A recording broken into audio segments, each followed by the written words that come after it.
Hello everyone, welcome back to this new video. आज की video में हम लोग बात करने वाले हैं बेसिकली देखिए लेक्चर थर्ड है अपना, ये लेक्चर थर्ड और वैदिक काल या सभ्यता प्राचीन हिस्ट्री देखें अगर हम एंशिएंट भारत के उसके कंसेप्ट प्लस एमसीक्यू के साथ हम लोग कर रहे हैं और काफ़ी इंपॉर्टेंट क्वेश्चन जो फैक्ट्स है उसको डिस्कस कर रहे हैं। जिस भी एग्जाम्स में अगर हिस्ट्री पूछे जाते हैं तो उसके लिए इंपॉर्टेंट हो जाता है। आज हमारा तीसरा लेक्चर है, तो चलिए स्टार्ट करते हैं। इसके पहले हम लोगों ने पाषाण काल और सिंधु घाटी सभ्यता पे लेक्चर बना चुके हैं, उस पर काफ़ी अच्छे से हम लोग डिस्कस किया सारे क्वेश्चंस को और फैक्ट को। तो आज का सेशन है किस पे, वैदिक काल पे, और इसको हम लोग स्टार्ट करते हैं और देखते हैं आज के कौन कौन से इंपॉर्टेंट फैक्ट्स बन सकते हैं। तो चलिए, फर्स्ट थिंग है वैदिक काल। ठीक है, वैदिक काल से हम लोग स्टार्ट करना। अब इसमें जो कौन कौन से इंपॉर्टेंट प्रश्न आ रहे हैं उसको ध्यान में रखना है। सबसे पहला फैक्ट क्या है कि आर्य शब्द इंगित करता है। वैदिक काल में सबसे पहले बात आती है आर्यों की। ठीक है, तो आर्य शब्द का इसका मीनिंग क्या है, तो मीनिंग है श्रेष्ठ, या हायर के ऑर्डर में कह लें कि सबसे सर्वोच्च। ठीक है, इसकी मीनिंग हो जाएगी सर्वोच्च। और आर्यों का जो भारत में आगमन है बेसिकली उसके बारे में कई सारे अलग अलग विद्वानों का अलग अलग मत है कि आर्य सेंट्रल एशिया से आए थे या फिर आर्य सेंट्रल एशिया यूरोप इधर से आए थे। ठीक है, तो उसमें अलग अलग चीज़ें उसको भी हम लोग देखेंगे। उसके बाद से नेक्स्ट हम देखें क्लासिकीय संस्कृत में आर्य शब्द का अर्थ है एक उत्तम व्यक्ति। वही कहा ना कि एक सुपीरियर, श्रेष्ठ।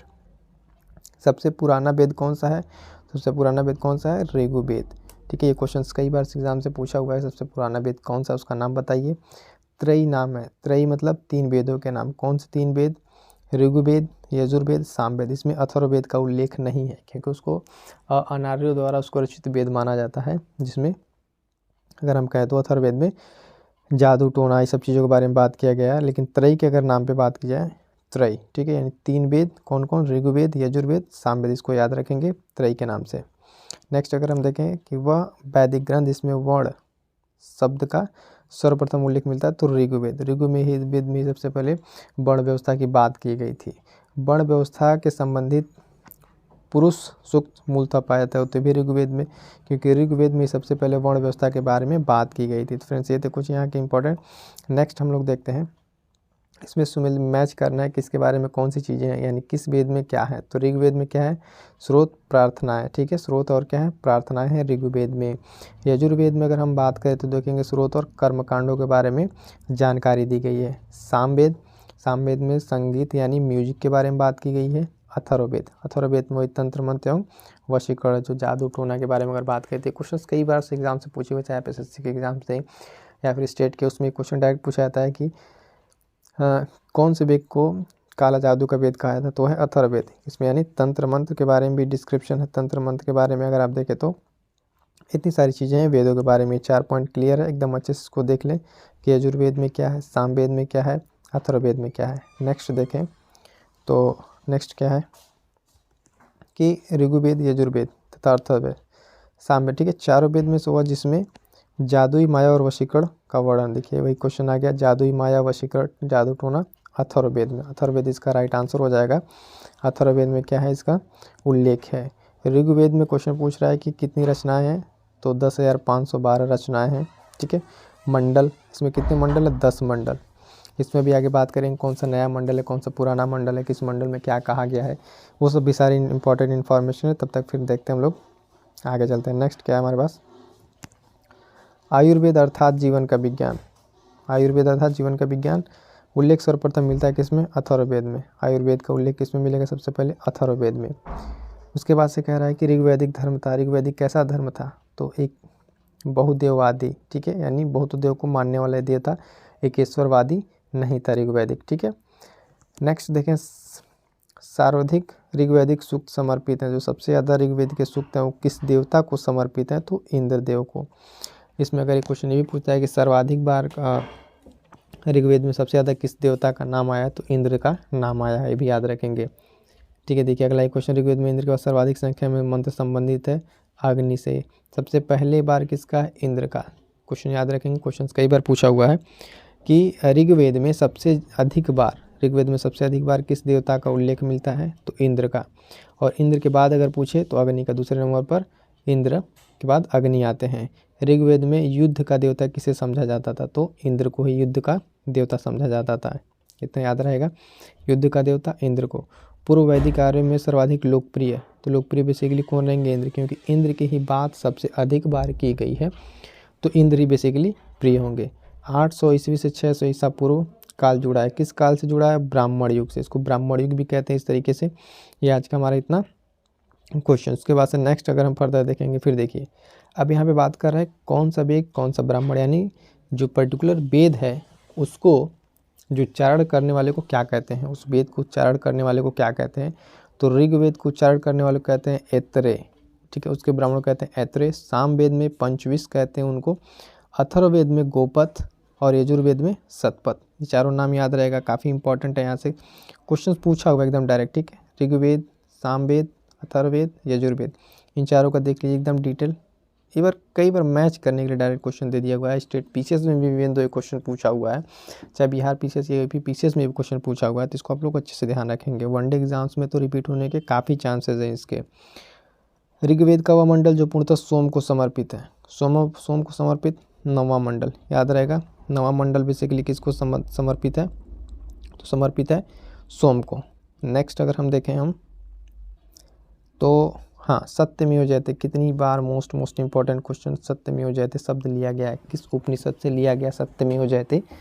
तो ये लिया गया मुंडकोपनिषद से। किससे लिया गया? मुंडकोपनिषद से लिया गया है सत्यमेव जयते। इसके बाद से देखिए क्वेश्चन क्या कह रहा था, सत्यकाम जवाल की कथा जो अनब्याही माँ होने के लांछन को चुनौती देती है, किसमें उल्लेखित है? तो उल्लेखित है छांदोग्य उपनिषद में। इस उपनिषद का नाम याद रखेंगे, छांदोग्य उपनिषद में उल्लेखित है इसके सत्यकाम जवाल की कथा के बारे में। डायरेक्ट पूछेगा सत्यकाम जवाल की कथा किससे संबंधित है? तो छांदोग्य उपनिषद से। ऋग्मंडल में मूलतः लिपि थी, यानी ऋग्मंडल की, ऋग्वेद अगर कहें उसकी मूल लिपि क्या थी? ब्राह्मी लिपि। ऑप्शन कई दे सकता है, ब्राह्मी दे सकता है, खरोष्टी दे सकता है ना, ये कुछ लिपियाँ दे सकता है, तो आपको याद रखना है ऋग्वेद की लिपि क्या थी? ब्राह्मी लिपि। उसके बाद से देखें वैदिक कर्मकांड में होता है, ठीक है, होता का संबंध किससे है? ऋग्वेद से। जो वैदिक कर्मकांड में एक वर्ड आता है होता, ठीक है, तो किससे संबंधित है? ऋग्वेद से। क्लियर है। अवेस्ता और ऋग्वेद में समानता, ठीक है, तो अवेस्ता कहाँ का है? बेसिकली ईरान से। जिंद अवेस्ता जो है ये कहाँ का धर्म ग्रंथ है? तो ईरान का, याद रहेगा। अवेस्ता कह सकते हैं, जिंद अवेस्ता, इन दोनों में समानता है, ठीक है, तो ये कहाँ संबंधित है? ईरान से। वैदिक काल में अघन्या माना जाता था, अघन्या किसको? गाय को, ठीक है, गाय को अघन्या मतलब पूजनीय या फिर जिसको हानि न पहुंचाया जाए, तो कौन है बेसिकली? वैदिक काल में गाय को। ऋग्वैदिक काल में प्रारंभ महत्वपूर्ण मूल्यवान संपत्ति समझा जाता था, ठीक है, किसको? गाय को। सबसे अधिक पूजनीय किसको माना जाता था? गाय को। तो याद रखें गाय से रिलेटेड दो, और ये बेसिकली किसमें? केवल ऋग्वैदिक काल में। अगर यही बात अगर हम देखें इंडस वैली में, तो उस समय गाय के प्रमाण का कोई साक्ष्य नहीं प्राप्त हुआ है सिंधु घाटी सभ्यता में, तो वहाँ पे ध्यान रखेंगे ये जानवर वहाँ पे आपको नहीं मिलेगा। नेक्स्ट देखें गायत्री मंत्र के नाम से प्रसिद्ध सर्वप्रथम मंत्र किसमें मिलेगा? ऋग्वेद में मिलेगा। गायत्री मंत्र किसमें मिलेगा? ऋग्वेद में, ठीक है, ऋग्वेद में मिल रहा है गायत्री मंत्र। गायत्री मंत्र की रचना कौन किया था? तो विश्वामित्र ने। किसने किया था? विश्वामित्र ने। गायत्री मंत्र संबंधित किससे है? तो बेसिकली सूर्य से संबंधित ये मंत्र है, ये भी याद रखेंगे, क्वेश्चन पूछा हुआ है कि गायत्री मंत्र किससे संबंधित है? तो सूर्य से संबंधित है। सर्ग, नेक्स्ट देखें हम, सर्ग प्रतिसर्ग वंश मंत्र, ये ठीक है, और वंशानुचरित संकेतक है किसके? पुराणों के, ठीक है, किसके संकेतक है? पुराणों के। पुराणों की संख्या कितनी है? तो 18 बताई गई, 18 पुराण है। बेसिकली पुराण कितने? 18। नेक्स्ट क्वेश्चन देखें श्रीमद् भागवत गीता मौलिक रूप से लिखी गई थी किसमें? संस्कृत में लिखी गई है। श्रीमद् भागवत गीता किसमें लिखी गई है? संस्कृत में। महाभारत जो मूलतः जानी जाती है उसका पुराना नाम क्या है? तो उसका नाम क्या है? जय संहिता। जय संहिता के रूप में जाना जाता है क्या? महाभारत को। अब देखिए यहाँ पे क्वेश्चन है कि हिंदू पौराणिक कथाओं के अनुसार, ठीक है, जो समुद्र मंथन हुआ था उसमें जो सांप या फिर सर्प जो रस्सी के रूप में प्रस्तुत किया गया था उसका नाम क्या था? वासुकी। उसका नाम क्या था? बेसिकली याद रखेंगे वासुकी नाम था। ये काफ़ी इंपॉर्टेंट है कि जो समुद्र मंथन के समय जो जिस सर्प का उपयोग हुआ था रस्सी के तौर पे वो नाम था वासुकी। नेक्स्ट क्वेश्चन देखें ऋग्वैदिक आर्यों के पंचजन थे, जो ऋग्वैदिक आर्य थे उनके पंचजन कौन थे? तो वो थे यदु, द्रुह, पुरु, अनु एवं तुर्वसु, ठीक है, ये 5 जन थे।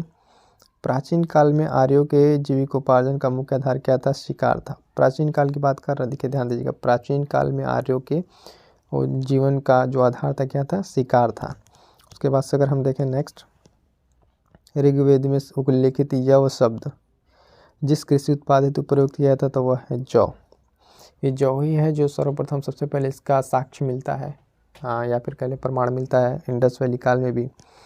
वैदिक युग में प्रचलित लोकप्रिय शासन प्रणाली थी वंश परंपरागत राजतंत्र था। ठीक है, वैदिक युग में वंश परंपरागत राजतंत्र था। सभा और समिति को दो पुत्रियां कहा गया किसका? अथर्ववेद में। सभा और समिति को प्रजापति की दो पुत्रियां कहा गया, किसकी? प्रजापति की। ये थोड़ा ध्यान रखेंगे, प्रजापति की दो पुत्रियों के रूप में कहा गया है अथर्ववेद में। क्लियर है? तो इसके बाद से हम लोग नेक्स्ट देखते हैं। नेक्स्ट क्या है?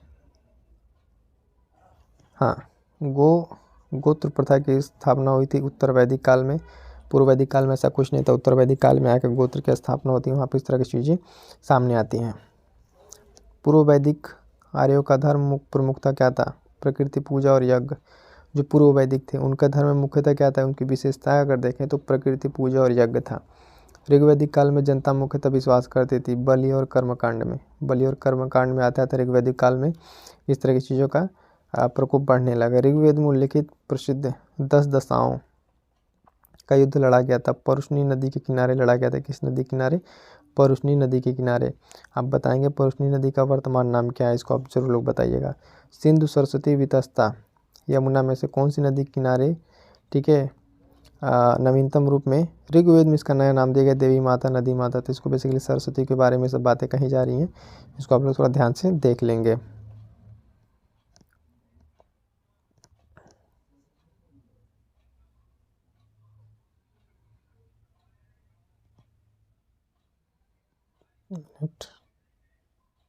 हाँ, सरस्वती हो गया। चलिए ये आई थिंक मंडल रचना ये वाला तो हो गया था। चलिए ये वाला हो गया, ये तो हम लोग अपने किया ब्राह्मण वाला, और मंडल नवा मंडल समर्पित था, ये सब चीज़ें हो चुकी हैं। नेक्स्ट देखते हैं। हाँ, नेक्स्ट क्या है?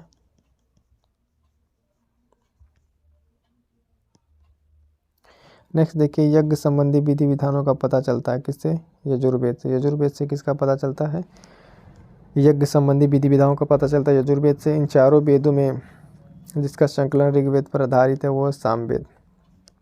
4 वेदों में से जिसका संकलन ऋग्वेद पर आधारित है यजुर्वेद, सामवेद, अथर्ववेद में, वो है सामवेद। तक्षशिला, अतरंजीखेड़ा, कौशाम्बी, हस्तिनापुर महोत्स्थल जिसकी खुदाई लौह धातु के प्रचलन के प्राचीनतम प्रमाण मिले अतरंजीखेड़ा से। कहाँ से? अतरंजीखेड़ा से। ध्यान देंगे, चीज़ें प्राप्त हुई हैं। उपनिषदों का मुख्य विषय क्या था? तो दर्शन था उपनिषद का मुख्य विषय। ऋग्वेद, प्रवृत्ति संहिताएं, ब्राह्मण उपनिषद में से वो वैदिक समय जिसमें मोक्ष की चर्चा मिलती है। मोक्ष के बारे में किसमें? उपनिषद में। उपनिषदों के बारे में बेसिकली क्या क्या 2 चीज़ क्या? उपनिषद का अगर आप देखें कि मुख्य विषय क्या है तो दर्शन है, और साहित्य क्षेत्र में मोक्ष की प्राप्ति मिलती है या चर्चा मिलती है तो किसमें? उपनिषद में। नेक्स्ट देखें, मोक्ष शब्द का सबसे पहले उल्लेख हुआ है श्वेतांबर उपनिषद में, वो भी उपनिषद ही है। देखिएगा, श्वेताश्वर उपनिषद में, श्वेतांबर नहीं, वो तो श्वेतांबर दिगंबर जैन धर्म में चला जाएगा। श्वेताश्वर है उपनिषद। ठीक है, अध्यात्म ज्ञान के विषय में नचिकेता और यम का संवाद जिस उपनिषद में प्राप्त होता है वह है कठोपनिषद। किस उपनिषद में नचिकेता और यम का संवाद है? तो वो उपनिषद है कठोपनिषद। उपनिषद काल के राजा अश्वपति थे कैकेय के। ठीक है, वैदिक साहित्य का क्रम बताइए? तो वैदिक संहिताएं हैं पहले, ब्राह्मण, आरण्यक, उपनिषद, ये सब क्या है? वैदिक साहित्य का एक क्रम है। इस क्रोनोलॉजी को फिर से एक बार देख लीजिए ज़रा।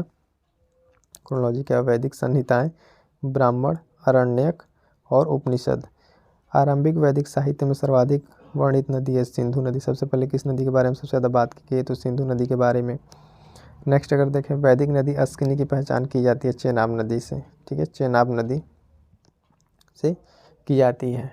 परुष्णी नदी के बारे में बात की, उसके बारे में आप लोग जरूर बताएंगे। नेक्स्ट देखें, ऋग्वेद में जिन नदियों का उल्लेख अफगानिस्तान के साथ आर्यों के संबंध सूचक है वह कुंभा और क्रमु। ये 2 नदियां हैं जिनका बताता है कि अफगानिस्तान का संबंध आर्यों के साथ था। परुष्णी, अभी हमने कुछ नदियों की बात किया, पुरानी नदियाँ, ठीक है, उनके नए नाम। कुंभा पहली नदी अगर आप देखें, कुंभा जो है, कुंभा किस नदी का उसका नया नाम काबुल। परुष्णी, अभी हम लोग परुष्णी की बात करते हैं, यानी रावी नदी। सदानीरा, गंडक, सतुद्री, सतलुज। आपको हम दिखा दें, अभी क्वेश्चन पीछे आया था जहाँ पे हमने बात किया था इस नदी के बारे में।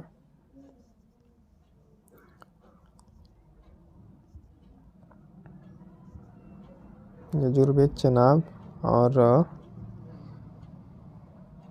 चलिए अभी वो ध्यान नहीं आ रहा कहाँ है। तो ये चारों क्लियर हो गया ना, कुंभा, काबुल, परुष्णी, रावी, सदानीरा, गंडक और सतुद्री, सतलुज, ये इसके न्यू नेम है।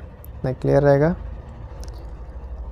नेक्स्ट देखिए, वैदिक देवताओं में उनका पुरोहित माना जाता है बृहस्पति को। लोपामुद्रा, गार्गी, लीलावती, सावित्री, ये सब ब्रह्मवादिनी, जिसने कुछ वेद मंत्रों की रचना की, लोपामुद्रा ने। लोपामुद्रा ने किया। ऋग्वैदिक काल में निष्क शब्द प्रयोग स्वर्णाभूषण के लिए होता है, किंतु प्रवर्ती काल में उसका प्रयोग हुआ सिक्के में। किसमें? सिक्कों में प्रयोग हुआ है। ऋग्वैदिक काल में निष्क का आभूषण था गले का। निष्क किसका आभूषण था? तो गले का आभूषण था। नेक्स्ट देखें हम, अभिलेखों में वह जो ईरान से भारत के आर्यों के आने की सूचना देता है। बोगज कोई अभिलेख है जो बताता है कि ईरान से भारत में आर्यों का आने की सूचना देता है। शंकराचार्य, यूनिवर्सिट और ये विवेकानंद, बाल गंगाधर तिलक में से जिसने आर्यों के आदि देश के बारे में लिखा है, बाल गंगाधर तिलक ने लिखा है। शतपथ ब्राह्मण में उल्लेखित राजा विदेह माधव किससे संबंधित रहे? ऋषि गौतम से संबंधित है, ऋषि गौतम। राहुगढ़, उत्तर वैदिक काल में आर्य संस्कृति का धूर समझा जाता था। कुरु और पांचाल को, कुरु और पांचाल जगह था, उसके एक बेस पॉइंट समझा जाता था। गोत्र शब्द का सर्वप्रथम उल्लेख ऋग्वेद में। गोत्र सर्वप्रथम का सर्वप्रथम उल्लेख कहाँ पे? ऋग्वेद में किया गया है। ठीक है, तो ये था आई थिंक आज के हमारा सेशन। चलिए थैंक यू सो मच, मिलते हैं किसी नेक्स्ट सेशन में और फिर फर्दर इसके आगे हम लोग बात करेंगे। इसके बाद से जैन धर्म, बौद्ध धर्म और बाकी जो भी एंशिएंट के लेक्चर्स इससे कंटिन्यू रहेंगे। तब तक के लिए थैंक यू सो मच, मिलते हैं नेक्स्ट वीडियो में। Bye bye.